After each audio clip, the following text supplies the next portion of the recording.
Goeiedag. Glory be to God. Ek wil net iemand bemoedig vanmiddagsure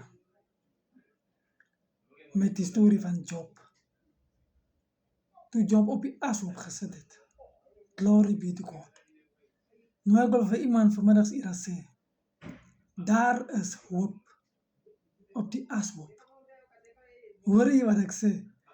Daar is hoop op die ashoop. Dit maak nie saak waardeur jy vandag gaan, jou bekommernisse van môre en volgende maand. Dit maak nie saak wie jou afgeskryf het nie. Dit maak nie saak wat jou finansiële toestand is nie. Dit maak nie saak wie nie met jou saamgaan nie.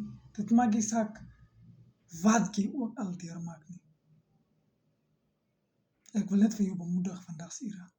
As jy daar die storie van Job lees, daar is hoop op die ashoop.